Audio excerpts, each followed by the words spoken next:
प्यारे सज्जनों, सदगुरु कबीर साहब जी की कितनी सुंदर उलटबाशी है। उन्होंने कहा कि हे संतो, कितना बड़ा आश्चर्य है। और आज हमारे जीवन में यह बहुत बड़े आश्चर्य की बात है कि एक कैसा आश्चर्य हुआ है कि माता ने अपने पुत्र को पकड़ लिया है। माता और एक कुंवारी कन्या थी, वह अपने पिता के साथ पगली बन गई। कितनी बड़ी आश्चर्य की बात है, सुनने में कैसा लगता है। तो एक ऐसी बावरी नारी थी कि अपने पति को छोड़ करके ससुर के साथ भाग गई। कितनी बड़ी विचार करने की बात है। और यहाँ तक के नहीं कि एक स्त्री ऐसी थी जो अपने भाई के साथ ससुराल चली गई। तो यहाँ साहब जी किस बात को समझाना चाहते हैं, वह कौन है? तो वहाँ पर सासू जो है उसकी सौत बनकर उसे पीड़ा देने लगी। ननद और भौज ने अपने अपने नाम की जो है बहुत बड़ाई की और आखिर में चक्कर में पड़ करके आपस में दोनों खूब जो है लड़ने लगे, झगड़ने लगे।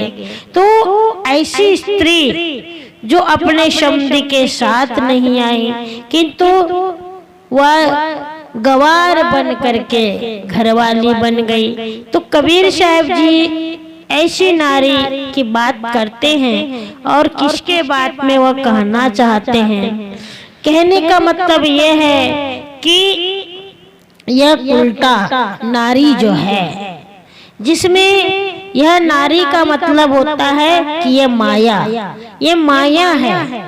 ये माया जो है यह एक नारी रूपी है, जिसने हमारे अंदर जो मन है इस मन को मोह लिया है। और हमारा जो मन है, इस मन में जो है बहुत सारे मोह, अविद्या, कल्पना और मलिन मनोवृत्तियां हैं। तो ये माया है। ये माया के अध्यास से ही ये जीव जो है ये जन्म लेता है। इसीलिए तो कहने का मतलब ये हुआ कि माता जो है ये कौन है? ये माया माता है। और पुत्र कौन हो गया? जीव जो है यह पुत्र है।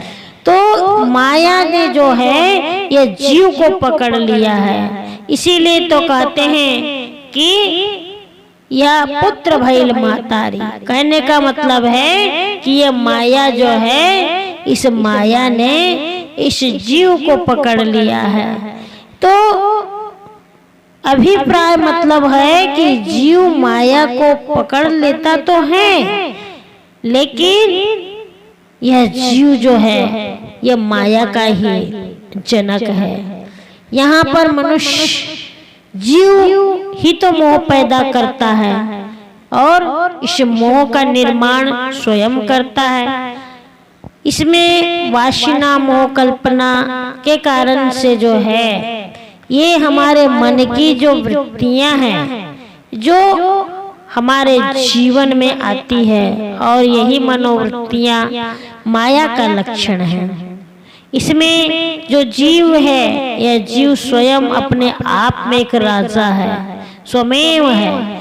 और इसी जीव ने अपने स्वरूप की मूल से ही माया को जन्म दिया है। यह जीव माया का पिता है और माया जीव जो है यह कुंवारी कन्या भी है। इसीलिए तो उससे कोई भी नहीं बना पाता। कितनी खेद की बात है कि अपने पिता का मतलब होता है जीव के साथ यह पगली माया जो है यह पिता के संगे भई बावरी कन्या रहन कुंवारी का मतलब है कि यह जीव के साथ में यह माया ने अपना एक कितना बड़ा रूप दिखाया है। और खसम छाड़ी ससुर संगौनी सो किन लेहूं बिचारी, कहने का मतलब यह है कि जीव ही माया का पति बन गया है, स्वामी बन गया है। परंतु माया जो है ये हमारे मनोवृत्ति को इतना पागल बना दी है कि हमारे अंदर की जो मनोवृत्ति है ये जीव को छोड़ करके कई अलग जो है आत्मरूप विचार को त्याग करके स्वयं अहंकार में डूब करके शिशुर के साथ में भाग निकलती है। तो शिशुर क्या है? ये शिशुर एक मनोवृत्ति स्वरूप विचार में न रह करके स्वयं अहंकार में पड़ी हुई है। तो संसार में यह भटकती हुई ये माया हमारे अंदर की जो मनोवृत्ति में जो है अपने आत्मा पति में स्थित हो करके जिन्होंने अपना अलग लक्ष्य खोजती है। तो यहाँ पर हमें विचार करना है कि आत्म विचार को छोड़ करके हमारा जो चित्त है या जो मन है जो अलग रमता है और माया जो है इसको भटका देती है। तो साहब जी यही कहना चाहते हैं बंधुओं कि भाई के संग सासुर गौनी सासुई सावत दीना। तो ये माया का जो भाई है ये क्या है? अज्ञान है। अज्ञान जो है ये भाई है और सासुर मतलब संसार की जितनी भी सांसारिक व्यवहारिकता जो है जो हम जीवन भर निभाते हैं और करते हैं इसमें हमारे मनोवृत्ति अज्ञान के साथ जो है सांसारिकता में पूरा संसार डूबा हुआ है। संसार के जितने भी मनुष्य हैं सभी इसी सांसारिकता में डूबे हुए रहते हैं और यही माया का भाई है। और यही भाई के संग में सासुर गौनी का तात्पर्य होता है कि अज्ञान के कारण जो है मनुष्य इस मनोवृत्ति रूपी माया जो है ये सासू सौत बन करके इस शरीर को दुख देती है। तो सासू जो है ये संशय रूपी शब्द जो आया है जो हमारे अंदर एक मनोवृत्ति है जो अज्ञान के साथ में रहती है और वह संशय में पीड़ित रहती है। इसीलिए तो संशय उसकी शीत बन करके उसको दुख देता है और आखिर में ननद भौज पर पंच रचो है। तो ननद कौन हो गया? साहब कहते हैं कि ननद भौज पर पंच रचो है मोर नाम कैलीना। ननद भौज का ये परपंच क्या है? ये हमारे अंदर में जो आने वाले जो राग है, द्वेष है, छल कपट है जो हमारे अंदर में प्रसिद्ध है। संसार के जितने भी मानव हैं सबके अंदर में राग द्वेष छल कपट भरा पड़ा हुआ है और यही दोनों ननद भौज जो है जिसको हम राग द्वेष कहते हैं यही राग द्वेष इन्होंने ही एक प्रपंच रचा है और प्रपंच रच करके इतना बड़ा विस्तार किया है कि संसार के जितने भी मनुष्य हैं वे सब इस राग द्वेष के जीवन में जो है जो पथभ्रष्ट हो गए हैं। और आज मानव संसार में ननद भौज आपस में लड़ते हैं झगड़ते रहते हैं राग द्वेष के कारण से एक दूसरे से बनती नहीं है। तू मैं कहते हैं। तूने मेरा नाम क्यों लिया? तूने मेरे को बुरा क्यों कहा? इसीलिए कहे साहब जी कि मोर नाम कही लेना। ये राग द्वेष के कारण से जहाँ पर तू मैं होता है वहीं पर आपस में इतनी लड़ाइयाँ होती है। थोड़ी थोड़ी बात के लिए लड़ाइयाँ होती है राग के कारण द्वेष के कारण। और यहाँ तक कि हमारे अंदर में जो है अहंकार रूपी एक दूसरा है जिसको हम भला बुरा कहते हैं। तो वैसे सारे राग द्वेष के जो झगड़े हैं जो हमारे अंदर में अहता ममता मोर तोर में जो हमारे जीवन में जो ये विपत्तियां आती है तो यह सब क्या है? ये सब कुछ जो भी है ये माया का ही विस्तार है। तो साहेब जी यहाँ पर कहते हैं कि समधी के संग नाही आई सहज भई घरवाली। सम का अर्थ होता है एक, अर्थात जो निष्पक्ष हो, जैसे समभाव। घी का अर्थ है बुद्धि एवं प्रज्ञा, ऐसी बुद्धि जो एक हो, निश्चित हो, निष्पक्ष हो, वही समधि है। और यह माया जो है, यह मनुष्य की मनोवृत्ति जो है, यह निश्चल और निष्पक्ष बुद्धि के साथ में संसार में नहीं आई, तो फिर क्या हुआ? सहज भई घर बारी का मतलब होता है कि हमारे अंदर में जो है कई प्रकार की विषयों में लगी हुई घर गृहस्थी में रहने वाली जो मनोवृत्तियां हमारे मन के अंदर में जो लिपट करके निश्चल स्वभाव से जो है निष्पक्ष बुद्धि के अंदर में बह करके जो इस संसार में विषय वासनाओं में एक जाल फैला करके रखी है, तो हमें इन मनोवृत्तियों से, इन वासनाओं से मुक्त हो, तभी तो हम जो इस घर बारी से, घर बारी का मतलब होता है कि इस घर गृहस्थी से छूट सकते हैं। कहाँ ये कबीर सुनो हो संतो, पुरुष जन्म भव नारी। सदगुरु कबीर साहब जी कहते हैं कि हे संतो, ये माया एक मलिन मनोवृत्ति नारी है, जिन्होंने एक चेतन पुरुष से ही जन्म इसका हुआ है। क्योंकि सबसे पहले जब तक कि चेतन आत्म पुरुष स्वयं अपने आप में है, लेकिन यहीं पर एक मनो की वृत्तियां और माया जो है इस जीव ने ही स्वयं उत्पन्न किया है। तो जीव ही ने तो भूलवश मनोवृत्ति को जन्म दिया है, इसीलिए इसे जो है कोई भी नहीं ध्वंस कर सकता। सदगुरु कहना चाहते हैं कि मानो पुरुष ने स्वयं नारी का जन्म ले लिया हो, अर्थात कहने का मतलब यह होता है कि जीव जो है ये मनोवृत्ति में मिल करके स्वयं ही रूप बन जाता है।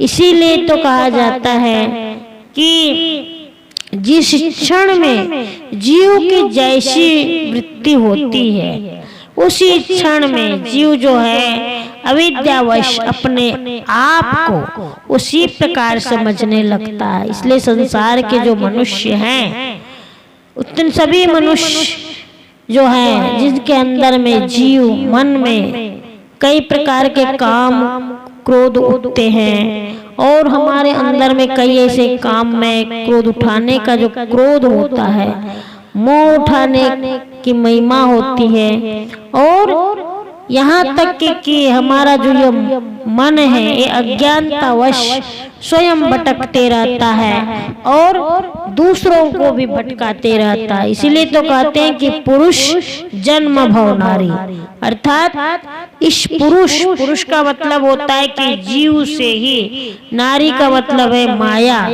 यानी इस जीव ने जो है ऐसी नारी रूपी माया को पैदा किया है। तो जिस माया ने ही स्वयं उस जीव से, यानी जो उसको पुत्र कहना चाहिए, पिता पति कहना चाहिए, इन्हीं से ही मतलब इन्होंने अपना संबंध बनाया है। इसीलिए तो वही जो पुत्र पिता और पति हो सकते हैं। तो यहाँ पर कहने का अभिप्राय यह होता है कि सदगुरु कबीर साहब जी ने कितनी बड़ी बात यहाँ पर रचनात्मक दृष्टि से कहा है, और कई प्रकार के यहाँ पे रूपों के बारे में समझाया है। कितना इसमें भाव छिपा हुआ है। अगर जो व्यक्ति इस बात को न समझ पाए तो कैसे समझेगा। इसीलिए तो कहते हैं कि सदगुरु कबीर साहब जी कहते हैं कि संतो एक अचरज बहु भारी। कितना बड़े आश्चर्य की बात है। आखिर में यह जीव जो है स्वयं ही बंध गया है। तो जीव का मतलब पुरुष हो गया, और पुरुष का मतलब होता है पुत्र हो सकता है, पिता हो सकता है, पति हो सकता है। और इसके अंदर में ये जो माया जो है, ये नारी रूपी माया जो है, इस माया के अंदर में कितने सारे अहता, ममता, राग, द्वेष और यह जो मन है, इस मन में अविद्या, मोह, मलिनता, मनोवृत्तियां जो ये माया है, तो जीव की अपने स्वरूप भूल से ही इसकी सत्ता है और यही जीव को भटका रही है। इसीलिए तो जीव अपने भूल जनित मतलब इस गतिविधि में भटक रहा है। तो बंधुओं, हमें इस बात को समझना है। सदगुरु कबीर साहब जी जो हैं वो क्यों बार बार कहना चाहते हैं, क्यों समझाना चाहते हैं कि आखिर में मनुष्य जो है क्यों फंस जाता है। तो ये कितना बड़ा आश्चर्य है। हमें इस आश्चर्य में नहीं पड़ना है, हमें समझना होगा। जब तक कि हम मानव जीवन में आए हैं और हम इस बात को नहीं समझ पाएंगे, हमारे अंदर में जो है यह मन है, यह मन जो है कितना चंचल चलायमान है, और यह मन के अंदर में जो मन की वृत्तियां होती है, जिससे काम, क्रोध, लोभ, मोह, अहंकार, आशा, तृष्णा, राग, द्वेष, छल, कपट, ये सब मन की वृत्तियां हैं। और ये मन की वृत्तियां ही हमें नचाते रहती है, इधर उधर भटकाते रहती है, हमें बर्बाद कर देती है। और आखिर में मनुष्य जो होता है तो मानव जीवन में आते हुए भी उसको समझ नहीं पाता। इसीलिए उन्होंने हमारे अंदर के जो क्रियाकलाप है, इसी के बारे में उन्होंने कहा है। ऐसी ऐसी उलटबाजियां साहब जी ने कही है जिसका अर्थ बड़ा सीधा और साफ है, लेकिन समझने में हमें बड़ा उल्टा लगता है। आखिर में क्या है ये? पुत्र भइल मैं तारी, पिता के संगे भई बावरी, कन्या रहल कुंवारी, खसम छाड़ी ससुर संग गौनी। आखिर ससुर के संग में कैसा गौना हो जाता है? ससुर कौन है? ये खसम कौन है? तो इसी बात को लेकर के ये ननद भौज ये क्या है, ये जो परपंच रचे हैं और आखिर में वो नाम लेने को कहते हैं। तो सदगुरु कबीर साहब जी ने जो पद बनाए हैं, इस बात को हमें समझना होगा। जैसे उन्होंने कहे हैं कि कहाँ ये कबीर सुनो हो संतो, पुरुष जन्म भव नारी। आखिर में यह पुरुष जन्म भव नारी, पुरुष ने ही नारी को जन्म दिया है। ये कैसे हो सकता है? तो पुरुष कौन है? यह जीव जो है यह पुरुष है, और इसी जीव से ही एक ऐसी नारी रूपी अविद्या रूपी जो माया ने पैदा लिया है। तो पुरुष ने, जीव ने ही इस माया को पैदा किया है। एक पुरुष ने, जो पुरुष रूपी जीव ने इस नारी को पैदा किया है। इसीलिए हमें इस माया की मलिन मनोवृत्ति में हमें नहीं पड़ना है, क्योंकि हमारे अंदर में रमण करने वाला चेतन पुरुष स्वयं अपने आप में है, लेकिन यह माया के वशीभूत होकर के यह जीव जो है यह भटक जाता है। अपनी इस अज्ञानता के कारण, मन की वृत्तियों के कारण इधर उधर भटक रहा है। और यहाँ तक कि छोटे मोटे बड़े बड़े लोग भी इस रहस्य को नहीं जान पाए। जिस बात को सदगुरु कबीर साहब जी समझाना चाहते हैं, कहना चाहते हैं, वह बात को हमें समझना होगा। हमारे अंदर में कितनी कल्पित वासनाएं भरी हुई है, और हमारा ये जो मन है इन्हीं वासनाओं के चक्कर में पड़ करके उस बात को समझ नहीं पाता। हमें इस बात को समझना होगा। आज ये ननद भौजाई का जो परपंच है, ये कौन है? ये राग द्वेष छल कपट, कहीं पर एक दूसरों के साथ में आपस में हम लड़ाइयाँ लड़ते हैं। घर में भी देखो, अगर हम व्यवहारिक दशा में अगर हम देखते हैं तो दोनों की नहीं बनती है, और दोनों जहाँ पर रह गई वहाँ पे केवल परिवार में झगड़ा ही होता है। तो इसी प्रकार की जो स्थिति है वो हमारे शरीर के अंदर में भी है। हमारे शरीर के अंदर में ही ये राग द्वेष उत्पन्न होते हैं, और इस राग द्वेष को उत्पन्न करने वाला जो है वो कौन है? ये हमारे मन की वृत्तियां हैं, मनोमय वृत्तियां जिसको हम कहते हैं। तो हमें इससे बचना होगा, इससे समझना होगा, इसे जानना होगा। हम आपस में कहीं कभी देखते हैं ना कि तू मैं हो जाती है, और आपस में दोनों लड़ने लगते हैं, झगड़ने लगते हैं, और जहाँ लड़ाई झगड़ा चालू हो जाता है और व्यवहार में इतनी कड़वाहट आ जाती है कि व्यक्ति जो है वहाँ पर उनका जीना खाना रहना दुश्वार हो जाता है। तो इसी बात को सदगुरु कबीर साहब जी जो हैं वह अपने जीवन में उतारते हुए कहते हैं कि जिस प्रकार से पड़ोसी आपस में लड़ाई लड़ता है, आपस में बनती नहीं है, परिवार में जो है आपस में बनती नहीं है, तो आखिर में ये ननद भौजाई का जो परपंच जो है, जो रचा हुआ है, ये क्या है? ये हमारे तो व्यवहारिक जीवन की दशाएं हैं, लेकिन यही जो दशाएं हैं हमारे शरीर के अंदर में भी है। हमारे अंदर में कई प्रकार के छल कपट भरे हुए आते हैं, कई राग ऐसे द्वेष आते हैं जिसके कारण से हमारा जो ये मन है ये मन मलिन हो जाता है, और इतना मन मलिन हो जाता है कि जिस जीव को पता ही नहीं चलता कि मेरे मुख से, मेरे वाणी से जो शब्द निकल रहे हैं ये कैसे शब्द हो सकते हैं। इसलिए तो सदगुरु कबीर साहब जी कहते हैं कि बिना विचारे जो करे सो पाछे पछताए, काम बिगाड़े आपनो जग में होता है साय। हम बिना विचार किए, बिना सोचे समझे जो हैं हम बात को कह देते हैं। पता नहीं सामने वाले को हमारी जो बात है ये कितनी कड़वी लगती होगी। हमारा जो ये मन है, ये मन हमेशा मलिनता की ओर जाता है, तो हमें अपने मन को अच्छी कसौटी पर कसना होगा। और जब तक कि हम अपने मन को कसौटी पर नहीं कसेंगे तब तक कि हमारे अंदर की जो मनोवृत्तियां हैं इसमें सुधार नहीं आएगा। और ये माया जो है, ये माया तो बड़ी पापिनी है, बड़ी लोभिनी है। ये माया ने इतना बड़ा प्रपंच रचा है, इसी माया के कारण से ही संसार के बड़े बड़े ऋषि मुनि ज्ञानी तपस्वी सब लोग उलझ गए हैं। क्यों? कि ये माया जग मोहिनी।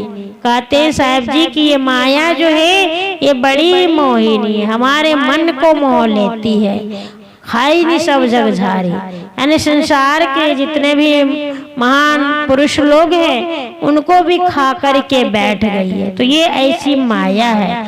तो ये माया जो है जिसको कहे ना कि सासुर सावत दीना, मतलब जो खा बैठी है, कितना बड़ा आश्चर्य है। तो सदगुरु कबीर साहब जी ने कहा है, इसीलिए कहते हैं वो कि ये माया जग मोहिनी। ये माया जो है ये बहुत मन को मोह लेने वाली है। सामने में अगर सुंदर रूप देख करके हमारा मन मोहित हो जाता है और हम उसी में उलझ जाते हैं। कोई सुंदर वस्तु अगर हमको दिखाई देती है उसी में यह मन मोह हो जाता है। तो ये क्या है? ये सब माया है। सारा संसार जो है इसी माया के उलझन में पड़ा हुआ है। और ये माया जो है, इस माया ने हमारे जीवन को बर्बाद कर दिया है। तो हमें इसके चक्कर में नहीं पड़ना है, हमें अपने जीवन को समझदारी से जीना है। इसीलिए कहते हैं कि ये कितना बड़ा अचंभा, कितना बड़ा आश्चर्य है, और इस आश्चर्य को हमें समझना होगा। आखिर में जो ये प्रपंच रचा हुआ जो है हमारे जीवन में, कई राग द्वेष के जो प्रपंच रचे हुए हैं, जैसे मानो संसार में ननद भौज ने आपस में जो लड़ कर एक प्रपंच रच लिया है और आखिर में कहती है कि तूने मेरा नाम लेकर क्यों बुरा कहा, मोर नाम कई लेना। आखिर में ये जो पंक्ति आती है, इस पंक्ति का जो विस्तार साहब जी ने किए हैं, इसे हमें सहज रूप से समझना चाहिए।